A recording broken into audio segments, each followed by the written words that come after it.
కుర్మపురం వెళ్ళండి, ఎక్కడుంది? గానుగాపురం వచ్చిందా? అదేమి కృష్ణ గొప్పదే కదా. నరసింహవాడు ఎక్కడ చూసినా దత్తావతారాలన్నీ సత్యాద్రి పర్వం కృష్ణతో ఉంటాయి. కారణం ఏమిటో తెలుసా అండి? మేడి చెట్టు పుట్టింది ఎక్కడో తెలుసా? మేడి చెట్టునిచ్చినటువంటిది మహాబలేశ్వరుడు. నరసింహస్వామి వారు హిరణ్యకశిపుని పొట్టబడుకొని చీల్చాడు. దానికి ఎంత గొప్ప వ్యాఖ్యానాలు ఉంటాయి భాగవతంలో. ఇలా పొట్టని చీల్చాడు. ఎందుకు చీల్చాడయ్యా పొట్టని అన్నాడు. అంటే ప్రహ్లాదుడు లాంటి రత్నాలు ఇంకా ఏమైనా లోపల ఉన్నాయేమో అని తరచుదారికి తీసుకున్నాడట. అందుకని చీల్చాడట ఆయన పొట్టని. అదే కాదండి, రొమ్ముని చీల్చాడు అన్నా. మరి రొమ్ము ఎందుకు చీల్చాడయ్యా అంటే వీరి గుండెలో ఇప్పటిదాకా ఉన్న దోషభావం పోయి పూర్ణంగా నేనే కూర్చోవాలి అంటే పూర్తిగా దాన్ని లాగితే తప్ప అవకాశం లేదండి, అందుకని చీల్చాను. ఆ గుండె లోపల ఆనాడు దేవిజలుగా ఉన్నటువంటి భక్తిని పునఃప్రతిష్ఠ చేయాలి అని రొమ్ముని తీర్చాడయ్యా. అయితే వెంటనే నరసింహస్వామితోటి గోళ్ళు కొట్లాటకొచ్చినాయి. నువ్వు మోసం చేసి హిరణ్యకశిపుని గెలిచావయ్యా. అవును, వెంటనే అడిగాడు, నేను మోసం చేయడం ఎందుకు? చేశావయ్యా, హిరణ్యకశిపుని మోసం చేశావు. ఏం మోసం చేశాను? వాడికి ఉన్న ప్రాణాలన్నీ 5 పంచప్రాణాలు. నువ్వు వాడినటువంటి ఆయుధాలన్నీ 10. 5గురి మీదకి 10 మందిని పంపిస్తావా, అలా చీలుస్తావా అని కోపంతో ఎర్రగా చూస్తున్నాయట. ఆ గోల్డ్ చీల్చిన తర్వాత ఆ గోల్డ్ ఎర్రగా అయిపోయినాయి. ఎందుకు ఎర్రగా అయినాయ్యా గోల్డ్ అంటే, వాడు 5గురా, మా 10 మందిని పంపించి చేస్తావా, మోసం కాదయ్యా అని ఎర్రగా చూస్తున్నాయట. అసలు వ్యాఖ్యానాలు ఉంటాయండి. ఒక్కొక్క వ్యాఖ్యానము ఆ అవతార ఘట్టాన్ని వర్ణించేది, భక్తులు వర్ణిస్తూ ఉంటే ఒళ్ళు మర్చిపోతాం. దీర్ఘతరాంతరవాళికలు అట్లా మొత్తం ఇచ్చేస్తాను. మరి ఈ చేర్చడానికి ముందు 5 గోళ్ళు ఎలా ఉన్నాయ్యా? 10 మంది చంద్రులు ఉన్నట్టు ఉన్నాయి, చాలా మెత్తగా ఉంటాయి. లక్ష్మీ అమ్మవారి పాదాలు ఎత్తుకుంటే కూడా ఆయన ఎంత లేతగా ఉంటారంటే, అబ్బబ్బా గట్టిగా వస్తకే లక్ష్మి అంటుంటారు. అంత సుకుమారంగా ఉంటారు. అంత సుకుమారంగా ఉండేటటువంటి స్వామి గోళ్ళు భక్తులను రక్షించడానికి వచ్చేటప్పటికీ అత్యంత కఠినంగా తయారవుతాయ్యా ఈ గోళ్లలాగా అని గోళ్లను చూపించడానికి ఆ 10 గోళ్లు చూపిస్తారు. నరసింహస్వామి వారిని చూడంగానే ఎక్కడ లేని ఆలోచనలు వచ్చి అది కూడా స్తోత్రంలో ఉపన్యాసంలోకి వెళ్తాను. శివుడిని చూస్తే శివుడు వచ్చాడు. శివుణ్ణి చూడంగానే నాకు రాముడు కనిపిస్తూ ఉంటాడు. ఆ రామయ్య హృదయంలోకి వచ్చాడు. ఇవన్నీ నిర్విఘ్నంగా రావాలి అంటే గణపతిని మనందరం ప్రార్థన చేయాల్సిందే. కాబట్టి అలా చేశాడు. చేసేటప్పటికీ ఆయన గోళ్ళు మొత్తం గోరు చుట్టూ వ్యాధి వస్తుంది చూడండి. నరసింహస్వామి గారికి ఈ గోరు చుట్టూ వ్యాధి లాగా వచ్చిందట. వస్తే అప్పుడు లక్ష్మీ అమ్మవారు ఈ ఔదుంబరపు కాయలు తీసి ఆ నరసింహస్వామి గారి వేళ్ళకి ఇలా తగిలిచ్చిందయ్యా. ఎందుకు అంటే, స్వామి నీకు కనుక ఏదైనా వచ్చిందంటే లోకాలన్నీ భక్తి పట్టణం ఉంటాయి. నువ్వు బ్రహ్మాండ నాయకుడు. ఎవరు? నరసింహస్వామి వారు అంటే ఎవరండి? అఖిలాండ కోటి బ్రహ్మాండ నాయకాయ అంటావా? ఆ బ్రహ్మాండాలన్నిటికీ గురువెవరు? దత్తాత్రేయ స్వామి. దీనికి గుర్తేమిటి? ఔదుంబరానికి కాయలు ఎలా ఉంటాయండి? మొత్తం అన్ని ఇట్లా అతుక్కోని అంతా కాయలుగా నిండుతున్నా అతుక్కుంటుంది. నీలో ఈ బ్రహ్మాండాలన్నీ ఇలా అతుక్కొని ఉన్నాయ్యా అని చెప్పడానికి ఈ మొత్తము బ్రహ్మాండాలన్నీ చెప్పుకోనున్న అన్నిటికీ గుర్తు ఎవరైనా ఈ సృష్టిలో ఉన్నారంటే అది దత్తాత్రేయుడే అని ఔరంగర వృక్షం మనకు. అందుకని ఆ వృక్షాన్ని మనం అంత విశేషంగా తీసుకొని ఆ బ్రహ్మాండాన్ని మొత్తాన్ని సృష్టించే వృక్షం, దాని ఆదిలో మొట్టమొదటి దత్తాత్రేయ స్వామి వారు దర్శనమిచ్చారు. విద్యారణ్య స్వామి వారి దగ్గర ఓ దత్తాత్రేయ స్వామి వారి విగ్రహం ఉంటుంది. అలాంటి విగ్రహం నేను ఇప్పటిదాకా ఎక్కడా చూడాల. మీకు కావాలంటే హంపి పీఠంలో ఆ విగ్రహం ఇప్పటికీ ఉంటుంది. విద్యారణ్య స్వామి వారు పూజ చేసిన విగ్రహం. దాంట్లో దత్తాత్రేయుడు 3 పలకాలతో ఉంటాడు. మాలాం, కుండీంచ, డమరం, శూలం, శంఖం, సుదర్శనం. 6 చేతులతో 6 ఆయుధాలు. మాలాం, కుండి బ్రహ్మదేవుడికి చెందినవి. శంఖం ఎక్కడ వచ్చిందమ్మా? శూలానికంటే ముందు ఇంకోటి ఉంది కదా, డమరం, శూలం. ఇవి ఎవరివి? పరమేశ్వరుడు. శంఖం, చక్రం, ఈ 3 ఆయుధాలతో ఇక్కడ కూడా మనకు స్వామి ఉన్నారు. బ్రహ్మ, విష్ణు, శివాత్మకంగా 3 ముఖాలు ఉన్నాయి. కానీ విద్యారణ్య స్వామి వారు పూజ చేసినటువంటి ఆ విగ్రహం దగ్గర గరుత్మంతుడు, హంస, నందీశ్వరుడు, ఈ 3 ఉంటాయండి. ఈ 3 విగ్రహాన్ని ఇంకెక్కడా నేను చూడాల. ఒక్క అంటే ఎంత విశేషంగా ఈ విజయనగర సామ్రాజ్య స్థాపన చేసినటువంటి మహానుభావుడు, చతుర్వేద భాష్యకర్త అయినటువంటి విద్యారణ్యుడు మనకి ఇచ్చారో చూడండి. దత్త ఉపాసన చేయండి, ఆయనే గురుస్థానమైన ఆయన ఉపాసన చేస్తూ శంకరాచార్యుల వారి అవతారం అయ్యుండి కూడా ఆయన చేశారు. శంకర సాక్షాత్తు శివుడే శంకరాచార్యులు వారు.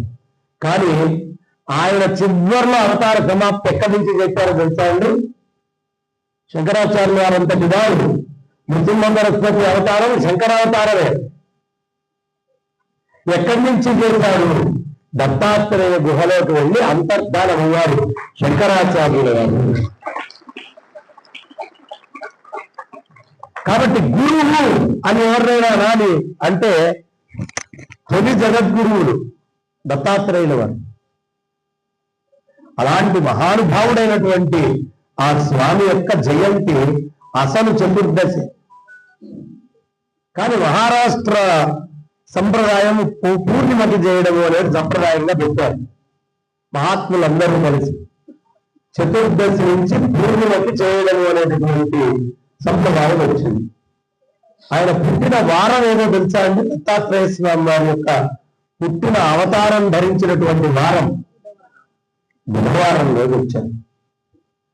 ఎందుకు వచ్చారయ్యా? బుధులైనటువంటి వారు స్మరించాల్సినటువంటిది, ధరించాల్సినటువంటిది, అనుక్షణం స్మరించాల్సినటువంటిది నన్నే అని చెప్పడానికి బుధుల కోసం వచ్చినటువంటి వారు. బుద్ధి ఉన్నవాడు ఎవడైనా గురువు ఎవరు అంటే దత్తాత్రేయుడు అని చెప్పాల్సిందే. కాబట్టి అలాంటి దత్త అవతారం. ఆయన ఇంకోటి ఏమిటండి? అవధూత అని పిలుస్తాం. అవధూత అంటే ఏమిటో తెలుసా అండి? ధూరణం అంటే ఉతకడం. దేన్ని ఉతకడం? ఇంద్రియాలన్నిటినీ పడేసి ఉతికేటటువంటి వాడు అవధూత.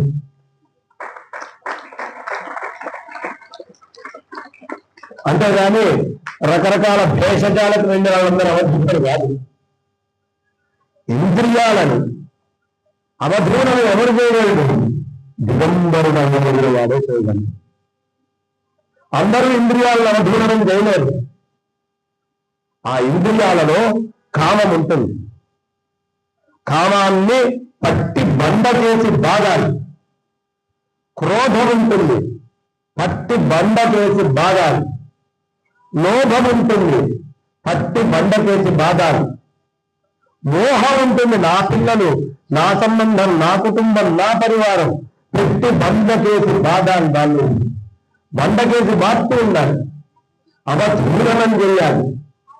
లోభం నాకు, నాది నాది నాది లోభం అవధూరణం చేయాలి. ఎంత లోభం అంటే అంత లోభం. కామం క్రోధశ్చ లోభశ్చ దేహే తిష్టంతి తస్కరాః జ్ఞానరత్నాపహారాయ తస్మాత్ జాగృత జాగృత. అవధూరణం చేయాలి. మాత్సర్యం ఉంటుంది, దీన్ని కూడా అవధూరణం చేయాలి. మాత్సర్యం అంటే ఎంత తెలుసా? పక్కవాడికి ఉంటే చూసి ఏడ్చేదాన్ని మాత్సర్యం ఉంటారు. అందులో కూడా స్థాయి పెరిగిపోతుంది అన్నమాట. వాడికి ఉంది నాకు లేదు, వాడికి ఉంది నాకు లేదు అని ఏడవడం. పాపం ఒక ఊరికి ఒక స్వాముల వారు వచ్చారు.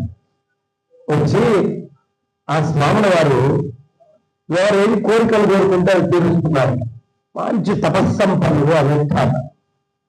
అందరూ వెళ్తున్నారు, కోరికలు తీర్చుకుంటున్నారు, తిరిగి వెళ్ళిపోతున్నారు. ఒకడు వెళ్ళాడు. వాడు వెళ్ళి స్వామి నమస్కారం అన్నాడు. ఏం కావాలిరా అన్నాడు. ఈయన మా పక్కింటి వాడికి 4 కార్లు ఉన్నాయండి, నీకు కూడా 4 కార్లు కావాలి. అదే వద్దండి. మా పక్కింటి వాడికి 3 ఇళ్ళు ఉన్నాయండి, ఏరా నీకు కూడా 3 ఇళ్ళు కావాలి. అదే నాకు వద్దండి. మా పక్కింటి వాడికి 10 ఎకరాల పొలం ఉందండి, నీకు కూడా 10 ఎకరాల పొలం. అదే వద్దండి. మా పక్కింటి వాడికి 10 మంది పిల్లలండి, నీకు కూడా 10 మంది పిల్లలు కావాలి. నాకు ఎక్కడ కూడా లేదండి, నీకు 10 కావాలి. అదే వద్దండి. మా పక్కింటి వాడికి 2 పెళ్ళాలండి, ఏరా నీకు కూడా 2 పెళ్ళాలు కావాలా. అదే నాకు ఒక్కరు కూడా లేదు, నాకు వద్దండి. ఈయనకు కూడా తీసుకొస్తాను. పక్కింటి వాడికి అదండి, పక్కింటి వాడికి నీకు ఏం కావాలో చెప్తారు. అసలు మీకు ఏం కావాలో అని కోపంగా వచ్చి అడిగాడు ఈయన. అయ్యా నాకు ఏమీ లేవు, నేను ముఖ్యెత్తుకుంటున్నానండి, కాస్త వాడిని కూడా నాలాగానే తయారు చేయండి. ఇలాంటి పరిస్థితి రోజులు ఇది. ఏడుపు ఏడుపు ఏడుపు ఏడుపు. వాడికి అది ఉంది, వాడికి ఇది ఉంది, వీడికి అది ఉంది. నాకేం కావాలనే దానికంటే కూడా వాడు నాశనం కావాలని కోరుకుండేవాళ్ళు. అలాంటి కలియుగంలో మనం ఉన్నాం. కానీ మనం కోరుకోవాల్సింది ఏంటో తెలుసా? పరమాత్మ నువ్వు దిగంబరుడయ్యా, స్తోత్రం, నేను కాదు. నువ్వు ఇంద్రియాలన్నింటినీ జయించినవాడు అయ్యా, నేను కాదు. నువ్వు చక్కగా అన్ని భోగాల్లో ఉన్నట్టుగానే ఉండి ఏ భోగం అందుకోవడం, నేను కాదు అని నీకు రోజు పంచభక్ష పరాయణాలు వస్తాయా, కానీ నువ్వు వాటి జోలికి అందుకోదు అని ఆయన లక్షణాలన్నీ చెప్పి కాస్త నన్ను కూడా నీలాగానే తయారు చేయవు అని కోరుకోవాలి. అంటే నీకు నాకు ఆ భేదము అనేటువంటి స్థితిలోకి నేను మారాలి. ఇలాంటివి కోరుకోదు తప్ప పైన మేడ ఉన్నవాడికి కింద గుడిసెను చూస్తే ఆనందం, మిద్దెను చూస్తే ఆనందం. మిద్దె ఉన్నవాడికి పక్కన గుడిసెను చూస్తే అమ్మ వాడికంటే నాకు బాగుంది అనుకుంటాడు. కానీ తిరిగితే మేడవాడిని చూస్తే వీడికి ఏడు, నాకంత లేదు. ఆ గుడిసేవాడు ఇల్లు చూస్తే ఈ మిద్దెంత కూడా నాకు లేదు అని వీడు ఏడుస్తూ ఉంటాడు. ఇదంతా ఆశ. ఆశయా బధ్యతే లోకే కర్మణా బహుళింతయ ఆయుక్షీణం నజానాతి తస్మాత్ జాగృత జాగృత. ఒక పాము ఆకంతో గిరగిర గిరగిర అంటూ ఒక కప్పని పడుతుంది. ఆ కప్ప చచ్చిపోవడానికి సిద్ధమైందా కాలేదా? పాప వెనక భాగం బతుకుతుంది. ఆ కప్ప ఏం చేస్తుందయ్యా అంటే ముందరి నుంచి ఒక పురుగు వెళ్తుంటే నోరు దొరుకుతుంది దాన్ని తింటాను. మనందరి పరిస్థితి ఇదే. నిత్యం సన్నిహితో మృత్యు, మనల్ని మృత్యువు గట్టిగా పట్టుకోండి. మనం ఏం చేస్తున్నాం? ఇంకోటి మృత్యువు గురించి ఆలోచిస్తున్నాం, ఇంకోటి కష్టం గురించి ఆలోచిస్తున్నాం. మనం వెళ్ళిపోతున్నాం కాలవ్యాల. ఆ కాలమైనటువంటి ఆ పాము ఉండడానికి సిద్ధంగా ఉంది. అక్కడ కూడా ఆశ వదిలిపెట్టకుండా ఏ వస్తుందా, నిమిషంలో అయిపోయిన బోతులో ఇంకా నీకేదో కావాలనే కోరికలు. ఈ కాలవ్యాలం చాలా ప్రమాదకరమైందయ్యా. అవధూలనం చేయాలి. లోపల ఉండేటువంటి ఇంద్రియాలతో ఎప్పటికప్పుడు మనల్ని మనం శుద్ధి చేసుకొని అవధూలనం చేసుకుంటూ ఉండాలి. ఇంద్రియాలని బండ మీద వేసి ఉతుకుతూ ఉండాలి. ఎప్పుడు ఉతకాల్సిందే వాటిని. ఎందుకు? నీ చొక్కాలను ఉతుక్కోవట్లా, నీ చీరలను ఉతుక్కోవట్లా. ఎందుకు ఉతుకుతున్నావు? ఓ రోజు వేసుకోగానే దానికి వాసన మురికి వస్తాయనేగా ఉతుకుతున్నావు. దేనికోసం ఉతుకుతున్నావు? అది ఎప్పుడు బాగుండాలని ఉతుకుతున్నావు. మళ్ళీ నేను కట్టుకొని వెళ్ళినప్పుడు అది వాసన రాకూడదని ఉతుకుతున్నావు. అలా ప్రతి అనుక్షణము నీ ఇంద్రియాలను ఉతుకుతూ ఉండే అడ్డమైన వాటి జోలికి ఎప్పుడూ జాగ్రత్తగా కాపాడుకుంటూ ఉండు. అలా ఉంచుకుంటే ఏమవుతుంది? ఎప్పుడు శుభ్రంగా ఉంటాం. అప్పుడు దిక్కులే అంబరం. దత్తాత్రేయ స్వామి వారి దగ్గరికి ఎదురొచ్చాడు. అయ్యా, నా దగ్గర 2 బిల్డింగులు ఉన్నాయి, సుఖం లేదు. దాంట్లో నాకు పరిచారకులు ఉన్నారు, సేవ చేసేవాళ్ళు, అయినా బాధపడుతూ ఉన్నాను. నాకు కావాల్సినంత సంపద ఉంది, అయినా బాధపడుతూనే ఉన్నాను. నాకు ఏం కావాలంటే అది ఉంది, కానీ బాధపడుతూ ఉన్నాను. ఏమంటే డబ్బులో సుఖం ఉందా? ఏమన్నా? ఏసీలో ఉండి కూడా నిద్ర పట్టులో ఉన్నాడు. ఉన్నాడా లేదా? అరుగు మీద పడుకొని ఆనందంగా పడుకుంటేవాడు ఉన్నాడు. ఇప్పుడు ఆనందం డబ్బులో ఉంటే ఏసీలో ఉన్నవాడు ఎక్కువ పడ్డాడు. కానీ లేదే, ఇప్పుడు ఏసీలో కూడా చెమటలు పడుతున్నాయి. వాడు చెమటలు పడుతున్నా ఆయన తృప్తిగా వాళ్ళు వస్తుతో పడుతున్నాడే. ఎక్కడుంది ఆనందం? డబ్బులో ఆనందం ఉంటే సిరియాలో ఉన్నవాడు కష్టపడుతున్నాడు, అమెరికాలో ఉన్నవాడు కష్టం లేకుండా ఉన్నాడా? బాగా డబ్బున్న ప్రదేశం కదమ్మా, వాడు కష్టపడుతున్నాడు కదా. ఒకవేళ డబ్బులో ఆనందం ఉంటే అమెరికాలో వాడు ఆనందంగా ఉండాలి, సిరియాలో వాడు దుఃఖంలో. సిరియాలో ఆనందంగా ఉన్నవాడు కూడా ఉన్నాడు, అమెరికాలో బాధపడేవాడు ఉన్నాడు. డబ్బులో మంచి రోమాన్స్ సూట్లో ఉందా? బ్రహ్మాండంగా సూటు లేదు, కాంచి పట్టు, గద్వాల్ పట్టు, ధర్మగిరి పట్టు, ఇంకా చెప్తారమ్మా, వెంకటగిరి పట్టు, వీటన్నిటినీ గట్టిగా పడుతున్నాను కదా. దాంట్లో ఏమైనా సుఖం ఉంది? దాంట్లో ఏమైనా ఆనందం ఉందా? లేదు. భ్రమ ఉంది ఉంది ఉంది అని మనకు మనం అనుకుంటున్నాం. మీ ముందరికి వచ్చి మగవాళ్ళు ఆడవాళ్ళు మాట్లాడుకునే విధానం తెలుసా అమ్మా? మగవాళ్ళు బాగా సన్నిహితమైతే ముందు 2 సెటైర్లు వేసుకుంటూ మాట్లాడతారు. ఎడిచావు మీరా వచ్చావు అంటాడు వీడు, మగవాళ్ళు మాట్లాడుకునేవారు. ఆడవాళ్ళు పరమ చిత్రమైన రానింది, కలవంగానే నీ చీర భలే ఉంది, నీ గొలుసు చాలా బాగుంది, నువ్వు బాగున్నావే అని పొగుడుతూ మాట్లాడుకుంటారు. పలకరింపు. ఈ 2 అబద్ధాలే. వాడు తిట్టింది అబద్ధమే, ఈ పొగిడింది అబద్ధం, ఏడ్చింది మొహం అనుకుంటారు లోపల. అవునా కాదా అన్నారు? లోపల ఏమనుకుంటారు? బయట అరే భలే ఉందే అంటారు, ఏడ్చింది దాని మొహం ఎట్టినట్టు అని లోపల అనుకుంటారు. సీరియల్స్ లో చూస్తున్నాం కదా, నవ్వుతున్నారంటే నిజమనే కదమ్మా, కాకపోతే నవ్వరు కదా. అవునా? మగవాళ్ళు చూడండి మీరు, అబ్బో నువ్వు ఎప్పుడు ఉంటారా, నువ్వు ఎప్పుడు చెప్తా అని తిడుతూ మొదలు పెట్టాను, సెటైర్ వేస్తూ మొదలు పెట్టాను. అది అబద్ధమే.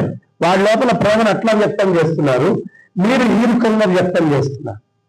కాబట్టి మనం కట్టుకున్న దాన్ని బాగుంది అని ఎవడైనా అన్నారని మురిసిపోకండి. అర్థమైందా?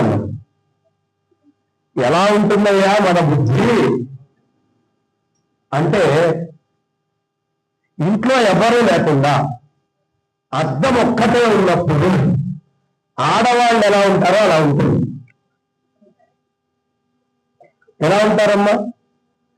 ఎవ్వరు లేరు చుట్టుపక్కల, అప్పుడు వాళ్ళ యొక్క స్వస్వరూపానుసంధానం బయటకు వస్తుంది. అప్పటిదాకా రాదు. బయట ఎవరైనా ఉన్నారంటే చాలా వినయంతో ఉంటారు. ఇది నేను చెప్తాను కాదు, ఉపనిషత్తు చెప్తున్నవాడు. అర్థమైందమ్మా? అంటే మన లోపల ఉన్నటువంటి అసలు విషయము బయటకు వస్తుంది. దీనిని అబ్జర్వర్స్ ఎఫెక్ట్ అంటారమ్మా. దృష్టి అంటే కొంత క్వాంటమ్ ఫిజిక్స్ అని ఆ ఫిజిక్స్ లో చెప్తారు. ఏదైనా ఒక వస్తువు మనం చూసినప్పుడు ఫోటాన్స్ అనేవి ఉంటాయమ్మా. అవి ఒకలాగా ప్రవర్తిస్తాయట, ఎవడు చూడనప్పుడు ఒకలాగా ప్రవర్తిస్తాయట. ఇది ప్రకృతి యొక్క లక్షణం. స్త్రీ అంటే ప్రకృతి. ఆ ప్రకృతి యొక్క లక్షణం చాలా విభిన్నంగా ఉంటుంది. కాబట్టి ఈ దృష్టి అనేటటువంటిది ఎలాంటిదయ్యా అంటే, ఎవరైనా మనల్ని చూస్తున్నప్పుడు చల్లటి చూపు చూశారనుకోండి, మనలో అదే రకమైనటువంటి లక్షణంగా ఫోటాన్స్ పనిచేస్తాయి. క్రూర దృష్టితో చూశారనుకోండి, మనలో అదే రూపంలో పనిచేస్తాయి. అందుకనే దృష్టి అంటారు. అంత కృష్ణ పరమాత్మకు కూడా దృష్టి తీసుకుండేవాళ్ళు. ఎందుకు తీసుకుండేవాళ్ళు? కారణం ఇదే. దృష్టిని బట్టి మన లోపల ఉండే చైతన్యం పనిచేస్తూ ఉంటుంది, శక్తి పనిచేస్తూ ఉంటుంది. అందుకని మహాత్ముల దగ్గరికి వెళ్ళాలి. మహాత్ముల యొక్క చల్లని చూపు. శృంగేరి వెళ్తూ ఉంటాను నేను. ఎందుకు వెళ్తానో తెలుసా అమ్మా? అనంత శ్రీ విభూషితుడు భారతీ తీర్థ మహాస్వామి చరణంలో శ్రీ శ్రీ శ్రీ విభూషితుల భారతీ మహాస్వామి వారు ఓ చల్లని చూపు చూస్తారు కదా. ఆ చూపు బ్రహ్మతత్వంతో కూడినటువంటి చూపు కదా. అంటే అంతా బ్రహ్మవస్తువుగా చూస్తారన్నా, పుచ్చుండైనటువంటి నన్ను కూడా బ్రహ్మముగా వాళ్ళు దర్శిస్తారు. కాబట్టి నాలో, నా శరీరంలో నాకు తెలియకుండా బ్రహ్మభావన నాకు వస్తుంది. ఆ బ్రహ్మతత్వము అనేటటువంటిది ఎలా చూస్తే అలా. రకరకాల దృష్టిలు ఉంటాయి తెలుసా అమ్మా. కళ్ళు ఒకటే, దృష్టిలో చాలా మార్పు ఉంటుంది. తెలుసా ఇది మీకు? ఇక్కడ ఇంతమంది ఉన్నారు, అందరి కళ్ళు ఉన్నాయి. ఒక్కొక్కళ్ళ కళ్ళు, ఒక్కొక్కళ్ళ దృష్టి వేరు. ఎందుకు? మొత్తం లోకాలు ఎన్నమ్మా తెలుసా? లోకాలన్నీ ఎవడి లోకం వాడి. అలా ఎవడి లోకంలో ఉండే చూపుతో వాడు చూస్తున్నాడు మనల్ని. ఎవడి జ్ఞానం వాడిది, ఎవడి దృష్టి వాడిది, ఎవడి లోకం వాడిది. వాడా లోకంతో మనల్ని చూస్తాడు. ఇక వాడి లోకం మన మీద పనిచేయడం మొదలైంది.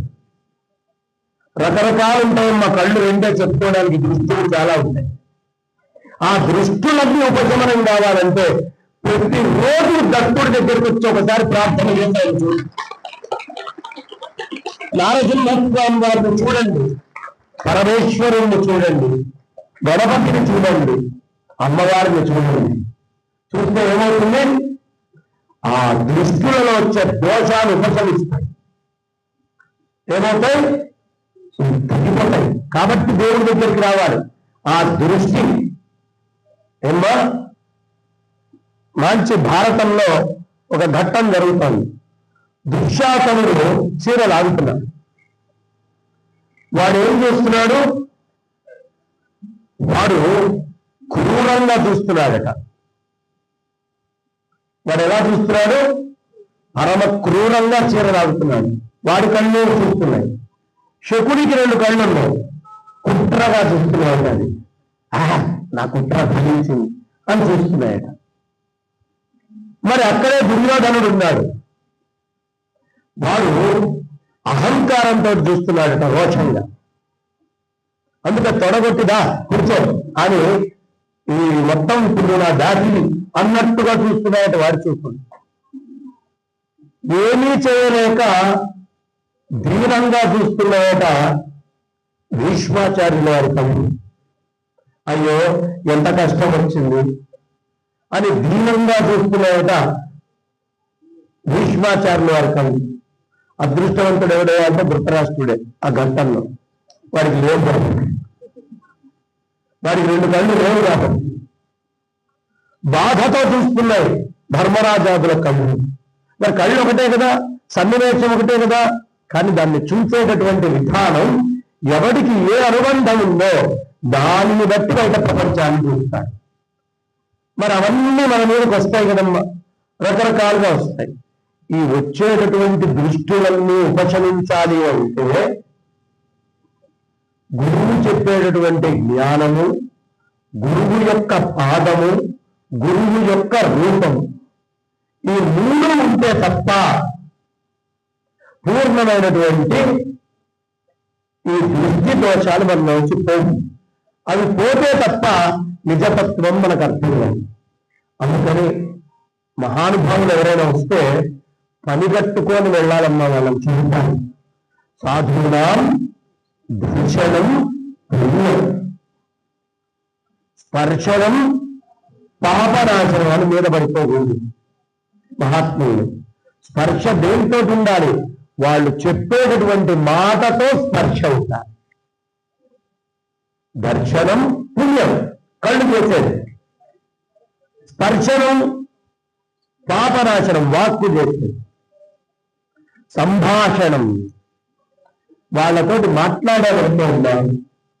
సర్వతీర్థ సమం, ఈ సృష్టిలో ఎన్ని తీర్థాలు ఉన్నాయో ఆ అన్ని తీర్థాల్లో స్నానం చేస్తే ఏ ఫలితం వస్తుందో మహాత్ములతో మాట్లాడితే అలాంటి స్థితి వస్తుంది. అందుకని మహాత్ములు వచ్చినప్పుడు వెళ్ళాలి, వాళ్ళని కలవాలి, వాళ్ళని చూడాలి, వాళ్ళని పలకరించాలి. అప్పుడు మనలో ఉన్న అజ్ఞానపు ఆవరణ మొత్తము కొట్టుకుపోతుంది. అజ్ఞానం ఎప్పుడు పోతుందమ్మా? ఎప్పుడు పోతుంది? గదిలో చీకటి ఉంది, ఎప్పుడు పోతుంది? 100 సార్లు చీకటి చీకటి చీకటి చీకటి చీకటి అనేది పోతుందా? 1000 సార్లు అనండి, 1,00,000 సార్లు అనండి, ఏం మాట్లాడద్దు. అగ్గిపులతో దీపాలు ఇచ్చింది, చీకటి పోయిందా పోలేదా? అలా మనలో ఉన్నటువంటి చీకటి అగ్గిపుల్ల అనే గురువు దగ్గర జ్యోతి ఉంది, ఆ జ్యోతిని తీసుకొచ్చి వెలిగించుకోండి, ఆ జ్ఞానాన్ని లోపలికి వచ్చి వెలిగించుకోండి. మొత్తం ఎగిరిపోతుంది. చాలా అవసరం. భయంకరమైనటువంటి కలికాలంలో ఉన్నాము. ఎంతటి కలికాలమయ్యా అంటే పాపం ఓ భర్త ఆనందంగా ఉడుకుంటూ వచ్చాడండి. ఆ తల్లేదో పాపం పని చేసుకుంటాడు, పొద్దున్న నుంచి అలసిపోయి ఆ అనుకోవడం ఉడకడం ఉతకడం బాగా హడావుడిలో ఉందా ఆవిడ.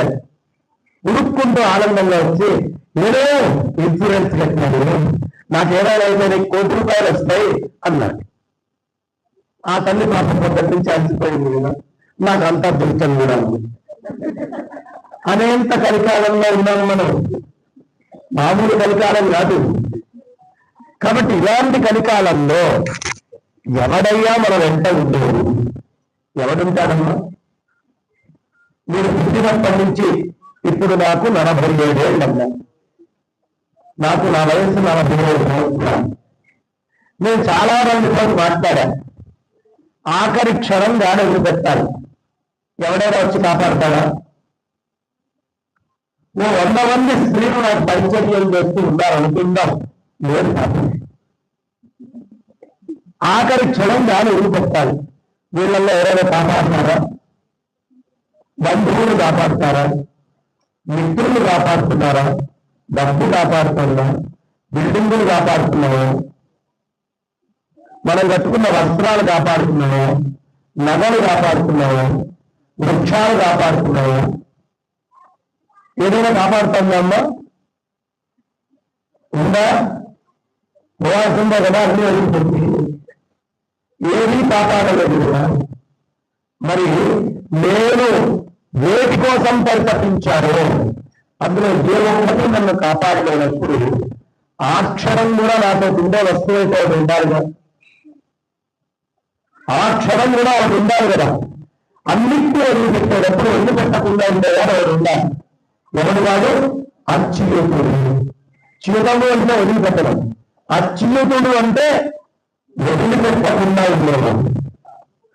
కాబట్టి ఫ్రెండ్స్తో తిరిగేటప్పుడు, బంధువులతో తిరిగేటప్పుడు, భార్యలతో తిరిగేటప్పుడు, భర్తలతో తిరిగేటప్పుడు, పిల్లలతో తిరిగేటప్పుడు, బయట వస్తువులు, ఆభరణాలు, వాహనాలు, అంతస్తులు, భవనాలు మీ ఇష్టం దేంతో తిరిగేటప్పుడైనా ఒక్కటి మర్చిపోతుంది. ఇవన్నీ వదిలిపెట్టేటప్పుడు నన్ను వదిలిపెట్టకుండా తిరిగేవాడు ఒకడు ఉన్నాడు, వాడే అచ్యుతుడు. వాడిని ఇప్పుడు నేను వదిలిపెట్టకుండా ఉన్నాను. ఇప్పుడు నేను వదిలిపెట్టకుండా ఉన్నాను అనుకోండి, అప్పుడు వదిలిపెట్టట్లేదు అని వాడు నాకు గుర్తు చేసి పక్కనింటాను. లేకపోతే గుర్తుకి రాకుండా పక్కనింటాడు. నా జీవితం ఆఖరి క్షణంలో నేను కుక్కలు నుంచి కుక్క మీద ప్రయోగించితే ఆ కుక్కను మర్చిపోయి వచ్చే జరిగిన కుక్కగా వింటాను. కానీ అచ్యుతుడిని మలుచుకుంటే అచ్యుతుడిగా అవుతాడు. పాల చుక్క పాలల్లో ఒక పెరుగు చుక్క వేస్తే పెరగదు. ఈ ఉపాధిలో భగవత్ తత్వము, భగవన్ నామము, గురుభక్తి మూడు సమ్మిళితమైన ఒక్క చుక్కలు లేదు. ఈ మూడు కలిసినటువంటి ఆత్మ వస్తువుని ఎప్పుడు వెళ్ళాలయ్యా? రాత్రి పూట వెళ్ళాను. అజ్ఞానంలో ఉన్నప్పుడు తోడు కావాలి. వాళ్ళకి తోడు ఏమిటి? పెరుగు. ఈ తోడుగా ఉన్న పెరుగు ఏం చేస్తుంది? నీకేం భయం అవుతుంది? నేను తోడు మొత్తం పెరుగుగా మార్చేస్తాను. అజ్ఞానం అనేటటువంటి మృత్యువు ఆవరించినప్పుడు తోడు ఉండాలనుకుంటాను. ఆ తోడు ఏమిటి? భగవన్ నామము చుక్క. ఆ తోడు అప్పుడు వేస్తే ఏమవుతావు? భగవత్ స్వరూపుడమైపోతాను. కాబట్టి ఆ తోడును వెయ్యండి అయ్యా, దాన్ని మర్చిపోవద్దు. తోడు వెయ్యాలి అంటే తోడు ఉండాలిగా. తోడు ఇంట్లో లేకపోతే ఏం చేస్తాం? పక్కింటికి వెళ్తాం. అమ్మా కాస్త తోడుకి కావాలిస్తారా? అడుగుతావా అడగవా? అడుగుతావా? అంటే తోడు దాకా నువ్వు సంపాదించుకో, నిన్ను నేను చేసే బాధ్యత రాదు. అవునా? తోడు నీ దగ్గర లేదా? గురువు దగ్గరికి వెళ్ళు, గురువుని పట్టుకో, గురుసేవ చేయి, గురువు దగ్గర నుంచి తోడు తెచ్చుకో. నీ అవసరాల సమయంలో గురువుని పడు, కానీ గురువిచ్చిన జ్ఞానం అనేది తోడు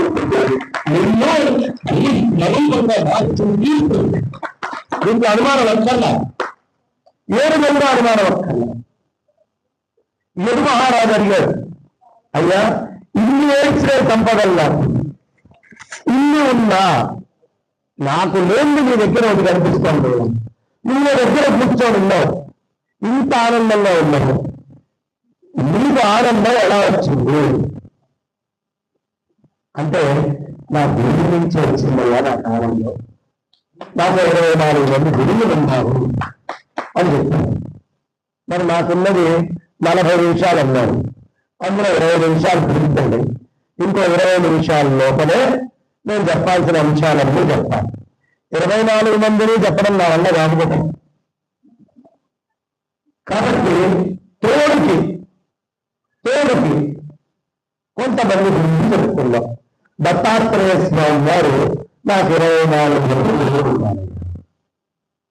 ఎవరు వాళ్ళు? ఆకాశము, వాయువు, అగ్ని, జనము,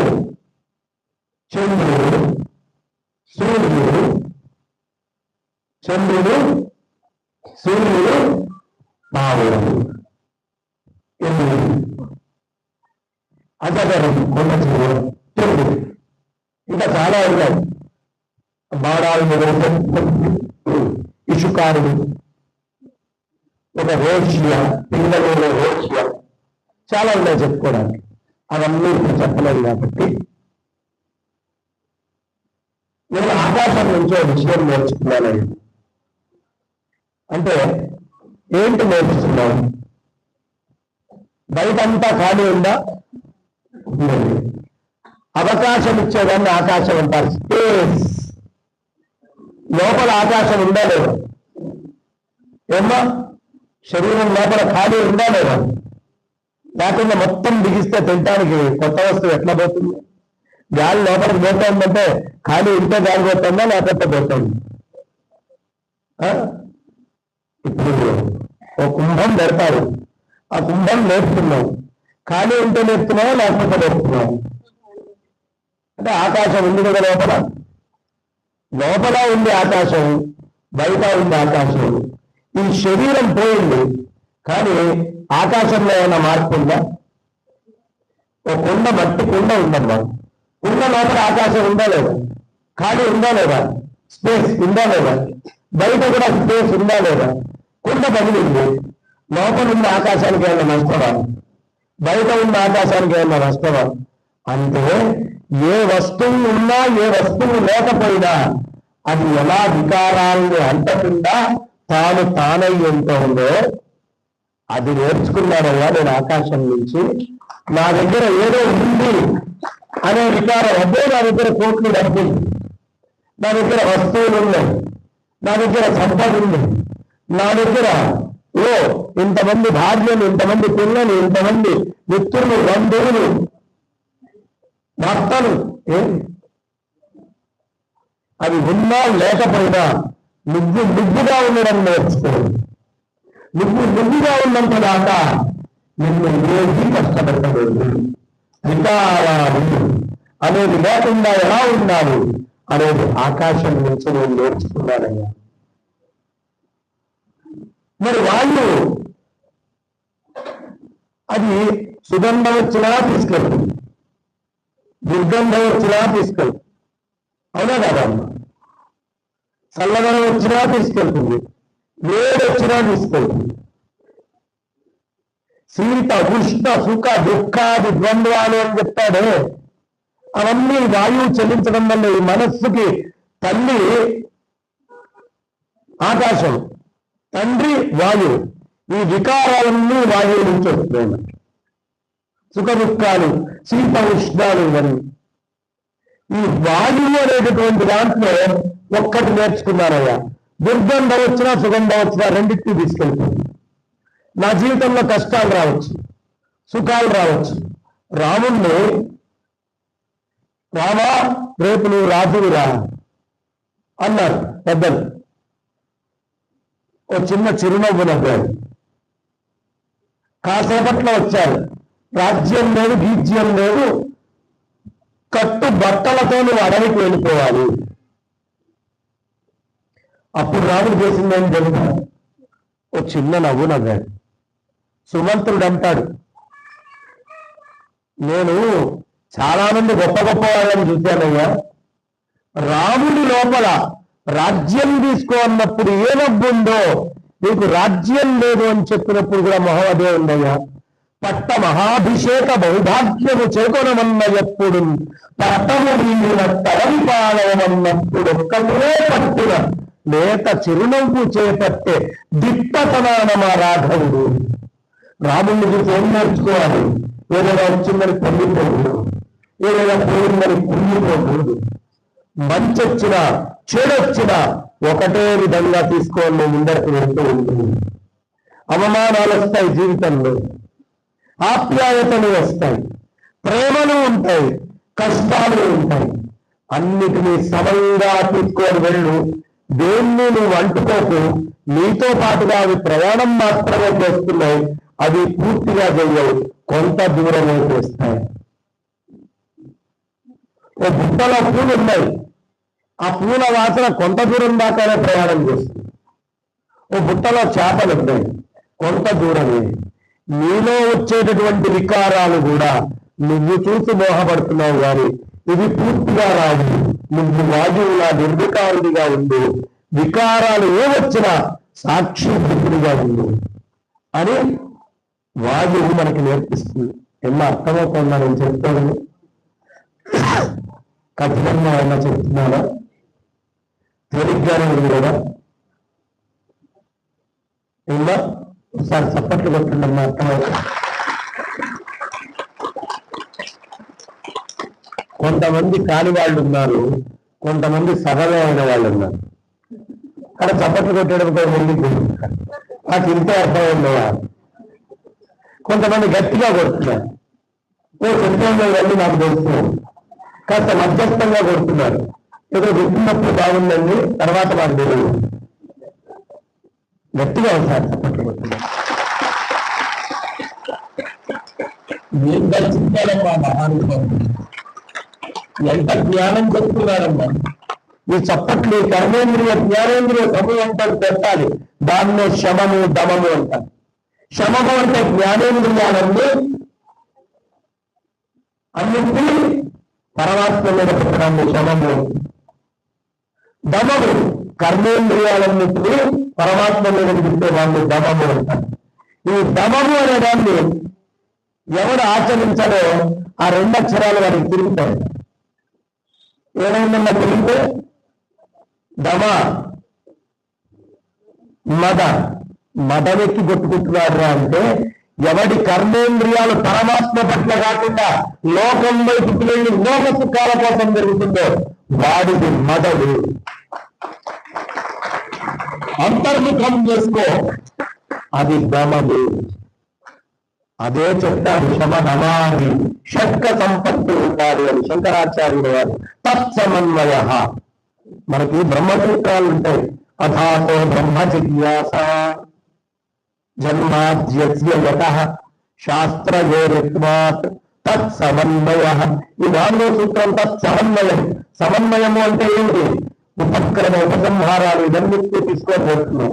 ఈ అథాతో బ్రహ్మ జిజ్ఞాస అనే దాంట్లో ఆ తర్వాత బ్రహ్మ జిజ్ఞాస. ఏ తర్వాత బ్రహ్మ జిజ్ఞాస అంటే నిత్య అనిత్య వస్తువు వివేచనం. ఈ ప్రపంచంలో నిత్యము అనిత్యము ఈ రెండింటినీ తెలుసుకోవడం. మనం మిత్రులతో మాట్లాడుతున్నాం, వాళ్ళు నిత్యమా? మాట్లాడుతున్న మనం నిత్యమా? మనం బంగారం తెచ్చేసుకున్నాం, అది నిత్యమా? అది ధరించిన మనం నిత్యమా? మనం డబ్బు తెచ్చుకున్నాం, డబ్బు నిత్యమా? అది పెట్టుకొని తీరువాలోనో ఫోన్ పేలోనో పెట్టుకున్న మనం నిత్యమా? కాదు. ఇవన్నీ వెళ్ళిపోయేదని. నిత్యము అనిత్యము. నిత్యమేది? నిత్యము పరమాత్మ ఆనందం. అనిత్యమేది? ఈ వస్తువులని. ఈ అనిత్యంలో నిత్యమైన ఆనందం ఉంది అని చెప్పుకుంటున్నాం. కానీ అనిత్యము నిత్యమైన ఆనందాన్ని ఇవ్వరు. అంటే నువ్వు పట్టుకుంటే కొద్దీ నీకు కష్టాలు వస్తాయి. ఓ వ్యవస్థను తయారు చేశాం, వ్యవస్థ కూడా కట్టలేదు. ఓ అన్నాన్ని వండాం, ఆ అన్నం కూడా కట్టలేదు. తర్వాత కడుపులో పెట్టి విసర్జన, ఇబ్బంది, ఉడకాలి, వెళ్ళాలి, అన్ని చేయాలి. ఏది ఏది సుఖమని నువ్వు అనుకుంటున్నావో ఇంద్రియాలతోటి అవన్నీ కష్టపెట్టావే. కష్టపెట్టండి ఏది లేదు. చీర కట్టావా ఉతుక్కోవాలి, ప్యాంటు చొక్కా వేసావా ఉతుక్కోవాల్సింది. అన్ని సుఖాలనుకునేది కష్టపెట్టాడు. కారు కొన్నావా తిరగాలి, డెంటు పడిందా ఏడవాలి. కారు ఏమిటి తెలుసా అమ్మా? మామూలుగా జీవుడు అనేవాడు లోపల ఉంటాడు కదా. ఈ జీవుడు ఓ దోమలో పెళ్ళాడు అనుకోండి, వాడు నేను దోమ అంటా అని దెబ్బ దాక్కుండా చిన్న కంపల్లోంచి వెళ్తాడు. అవునా కదా? దోమ ఇంత రంధ్రం ఉంటే అంత రంధ్రంలోంచి వెళ్తుంది. కానీ ఆ జీవుడు మనిషి శరీరంలోకి వచ్చాడు. అప్పుడు ఏం చేస్తాడు? గుమ్మం ఎంతో అంత లోపలికి వస్తాడు. అవునమ్మా? వాడెంత పడతాడో అంత. ఇదే జీవుడు ఏనుగులోకి వెళ్ళాడు. ఏం చేస్తున్నాడు? ఇప్పుడు ఈ జీవుడు ఒక అద్భుతమైన కారు నేను కొనుక్కున్నాడు. కారులోకి ఎక్కాడు. కారులో ఎక్కక ముందు ఈ శరీరం ఎంతో వాడు అంతే. కారులో ఎక్కిన తర్వాత డ్రైవింగ్ మొదలు పెట్టాడు. ఇప్పుడు వాడి శరీరం ఎంత, కారు ఎంతో అంత. ఆ మూల దెబ్బ రాకూడదు, ఈ మూల దెబ్బ రాకూడదు, నేను ఇంటున్నాను అని నడుపుకుంటూ వెళ్తూ ఉంటాను. బండి నడిపేవాడు బండి ఎంత. అలాగే జీవుడు ఏ ఉపాధిలో పెడితే వాడంతా. జీవుడు ఎందులోకి వెళ్ళాలయ్యా? ఆత్మ వస్తువులోకి వెళ్ళాలి. అప్పుడు వాడంతా అయిపోతాడు. వాడంతా అయిపోతాడండి. వాడంతా కాకపోతే ఎంతున్నాడో అంత. నేను అంతా అంతా అంతా అని తక్కువ అనుకున్నాడా? అంతా అయిపోతాడు. అంతా అనుకున్నాడా? పూర్ణ అయిపోతాడు. ఇప్పుడు మనం యాగం ఏం చేశాం? కోటి జపం చేసుకున్నావా లేదా? చేశారా? పూర్ణాహుతి చేసుకున్నావా? పూర్ణాహుతి అంటే ఏమిటి? పూర్ణమద పూర్ణమిదం పూర్ణాత్ పూర్ణముదచ్యతే పూర్ణస్య పూర్ణమాదాయ పూర్ణమేవావశిష్యతే. మాకు అలవాటు చెప్పి వెళ్ళిపోతూనే ఉంటాం. కాబట్టి పూర్ణం కావాలా, అంతం కావాలా? అంతం కావాలంటే ఈ శరీరం అంతా నేను అనుకో. పూర్ణం కావాలి అనుకుంటే నీ ఎదురుగుండా కనిపించే ప్రతిదీ నేను. అన్నిటిలో బ్రహ్మవస్తువులు చూడు పూర్ణమవుతాయి. అన్నిటిలో ఈ శరీరం నేను అనే పుటంతో బతుకు అంతమైపోతుంది. కాబట్టి పూర్ణత్వం కావాలి. ఈ పూర్ణత్వం కావాలి అంటే ఆకాశము, వాయువు, జలం నిర్మలంగా ఉంటుంది. ఎప్పుడు మనం కూడా నిర్మలంగా ఉంటాం. కాసేపు ఆగితే ఎంత బురదైనా తేరుకుంటుంది. అవకాశం ఇంకొక మూర్తి అలా ఉంది. మనం వదిలిపెడితే లాక్డౌన్ అయితే ఆ నీళ్ళు కూడా బాగుపడతాయి. కానీ లాక్డౌన్ లో కూడా గంటాలు పెట్టేశాను మహిళలు తేరుకు. కానీ నీళ్ళ స్వస్వరూపం నిర్మలంగా, రుచిగా, చాలా ఆహ్లాదంగా ఉంటాయి. నువ్వు కూడా ఎప్పుడు అలా ఉండాలి అని చెప్తున్నాను. ఇక అగ్ని నువ్వు ఏం వేసినా తీసుకుంటుంది. అది ఏది వేసినా దాన్ని తీసుకుంటుంది. నువ్వు ఏది వచ్చినా గ్రహించి దానిని బద్ధం చేయగలిగేటువంటి స్థితిలో ఉంది. మంచైనా, కష్టమైనా, చెడైనా, దుఃఖమైంది. భూమి తద్దిన ఏం చేసినా, ఎంత కష్టపెట్టినా చాలా క్షమతోటి దయతోటి ఉంటుంది. లక్షణాలు నేర్చుకో. క్షమయా ధరిత్రి అంటారు పెళ్లి చేసినప్పుడు. ఎందుకు అంటే క్షమ అనే లక్షణం ఉండాలి. తప్పులు ఎన్ని జరిగినా క్షమించగలిగేటువంటి గొప్ప మానసిక స్థితి ఉండాలి. ఇక ఈ 5 అయిపోయినాయి. తర్వాత ఏమిటయ్యాలి? సూర్యుడు ఏం చేస్తున్నాడు? తనకేమిటి అనేది తనకు అనవసరం. నిరంతరం పరులకి కాంతినివ్వడం, పర్ణను అనుగ్రహించడం, పర్ణతోట ఆరోగ్యాన్ని ఇవ్వడం అన్నీ ఇస్తున్నటువంటి వాడు. పరుల కోసం ఎలా జీవించాలని నిరంతరం కర్మకు సాక్షి అయ్యింది. కానీ కర్మలను అడ్డుకోకుండా సూర్యుడి కిరణాలు బురదలో పడతాయి, గంగలో పడతాయి. బురదలో ఉందని దోషములను, గంగలో ఉందని గొప్పలు చెప్పుకోదు. రెండింటికి ఓడలాగా చూస్తుంది. మన చుట్టూ దుర్మార్గులు ఉంటారు, మంచి వాళ్ళు ఉంటారు. ఇద్దరిని సమానంగా చూడగలిగేటువంటి మహత్తరమైన మానసిక స్థితి కావాలి. కాబట్టి సూర్యుడు అబ్బా నీకేమర్థం తీసుకోవాలి, చక్కగా చెప్పకపోతే చంద్రుడిని చూసి ఏం నేర్చుకోవాలి? ఆయన క్షీణమవుతుంటాడు, వృద్ధి చెందుతూ ఉంటాడు చూసే వాళ్ళకి. కానీ ఆయన ఎప్పుడు ఒకటేలాగా ఉంటాడు. చూసేవాళ్ళు నిన్ను క్షీణం, వృద్ధి అనుకోవచ్చు కాక, కానీ నువ్వు మాత్రం ఆత్మవస్తు ఉండే అనే ఎరక నుంచి దూరం ఉన్నప్పుడు అది చంద్రుడు నాకు నేర్పిస్తుంది.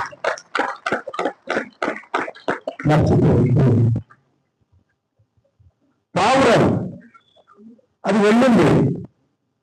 అది ఎప్పుడు ఆహారం తేవడానికి వెళ్తే పిల్ల పావురాల్ని వేటగాడు పట్టుకున్నాడు. తట్టుకోలేక ఆడపావురం వెళ్ళింది.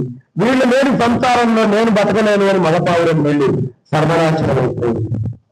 ఈ సంసారంలో పడితే సర్వనాశనమే అవుతావు. సంసారంలో ఉంటూ దాన్ని అంటుకోకుండా ఎలా పాయసంలో గడిపినాను. సంసారం వదిలిపోయిందనట్లా అక్కడే ఉండు. ఏం కావాలో చెయ్యి, అవసరమైన పనులు చేయి, కానీ దాన్ని అంటుకోకుండా. రుచుల కోసం నాలుక పెట్టావా, అందులో వేడింటే కాల్తుంది, అందులో తిరిగితే వెగటస్తుంది.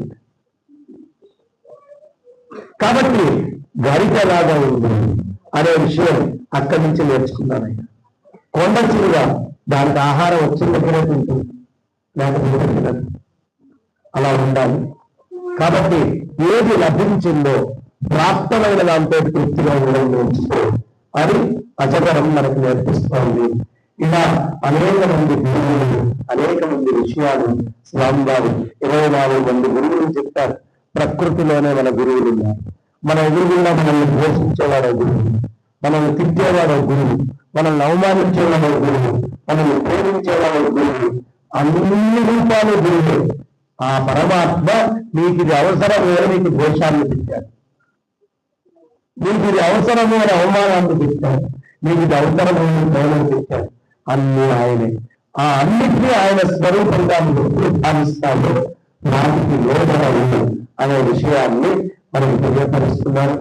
మాకు ఇలా ఉపన్యాసం రోజంతా చెప్పమన్న అలవాటే, కానీ కాలము కాలేడు దుర్భక్రమ చాలా గొప్పది. దాన్ని ఎప్పుడు అవమానించినట్టుగా అవసరాన్ని దాటి వినియోగించకూడదు. కాబట్టి ఆ కాలానికి, ఆ కాలస్వరూపమైన పరమాత్మకి లోపలినటువంటి భక్తుడికి నేను అక్కడే ఉన్న నరసింహస్వామి, లక్ష్మీనరసింహస్వామి వారికి, ఆ శక్తి సహిత కోటిలింగేశ్వర స్వామి వారికి, మా మహాగణపతి వారికి, సూర్యనారాయణ మూర్తికి, అదేవిధంగా సుబ్రహ్మణ్యుడికి నేను నమస్కరిస్తూ, విష్ణుమూర్తికి నమస్కరిస్తూ, ఈ చక్కటి అవకాశం, ఇంతమంది ఆత్మస్వరూపుల మధ్యలో 4 మాటలు మాట్లాడే భాగ్యం నాకు కలిగించినటువంటి మా సాంబయ్య గారికి ఒకసారి గట్టిగా కలటాలనుకుంటున్నాను.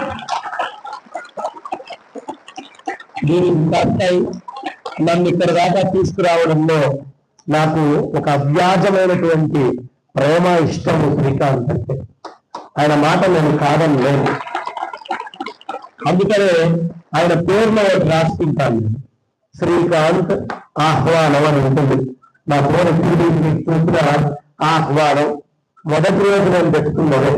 అలా ఆయన నుంచి ఆహ్వానం వస్తుంది, కాదనకూడదు అని మనసులో పెట్టుకొని, వాస్తవానికి ఇవాళ రేపు నాకు రీసెంట్ గా గొంతులో ఒక పాలిప్ వచ్చి చిన్న సర్జరీ అయింది. అవసరాన్ని మించి ఎక్కువ మాట్లాడకూడదు అని చెప్పారు. అత్యంత ఇష్టము, కాస్త ధర్మముతో సంబంధం ఉన్న వాళ్ళు అని ఎవరు అనిపిస్తారో అక్కడ దాకా వెళ్దాం, మిగతా నా ధ్యానం నేను చేసుకుందాం అని సాధ్యమైన ఉపన్యాసాలు ఆపి ఉన్నాను. కానీ ఇవాళ ఆయన మాట తీసేయలేని, ఆయన మీద ఉన్నటువంటి ప్రేమతో నేను ఇక్కడికి రావడం జరిగింది.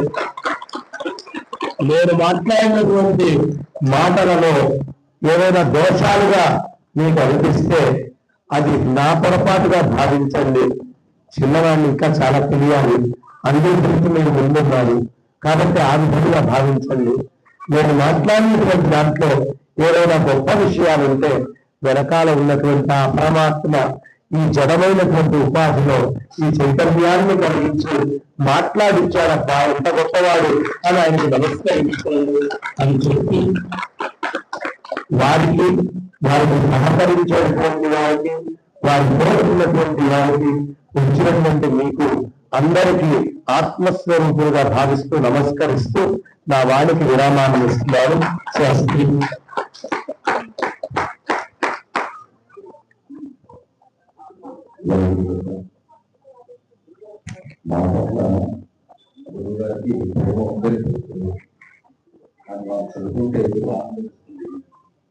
మా పట్ల ఇంత గొప్పగా ఆహ్వానం చెప్తున్నారు.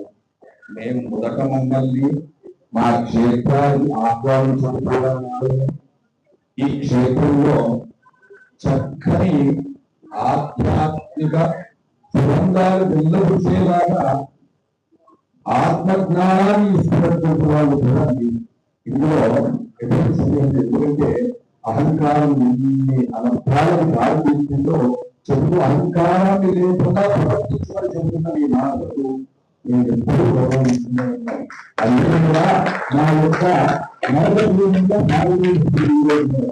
మిమ్మల్ని చూసిన తర్వాతే ఈ కార్యక్రమాలన్నీ కూడా ఇంకా నాలో ఉత్సాహం.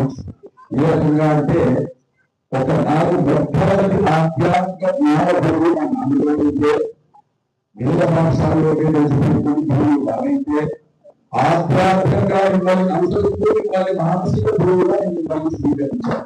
ఎందుకంటే మీరు ధర్మం ఆ విషయం నేను చూపిస్తున్నాను. ఆ ధర్మవిద్య మీకు ఆడలేదు ఎందుకంటే నాకు ఆదర్శం లేదు. ధర్మం కోసం చదివి చెప్పుకునే మాటలు నాకు శాసనంగా తీసుకున్నాను. ధర్మాన్ని గొడవే నడుస్తున్నాను. ధర్మం కోసం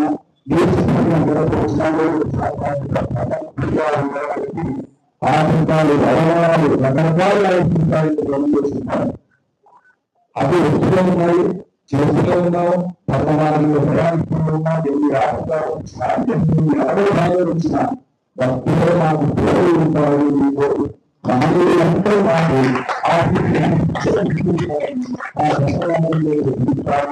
మా అర్థాలను మన్నించి మా ఇళ్ళ కోసం ఇచ్చేసి మా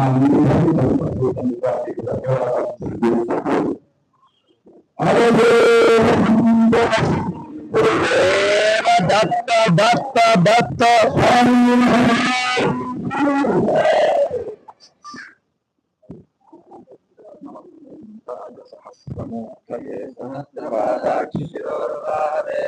सहस्रनाम्ने पुरुषाय शाश्वते सहस्रकोटि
ఆయుష్మాన్ భవ శ్రీకాంత శర్మణ్ దీర్ఘ సుమంగళీ భవ సర్వం పరమేశ్వరార్పణమస్తు.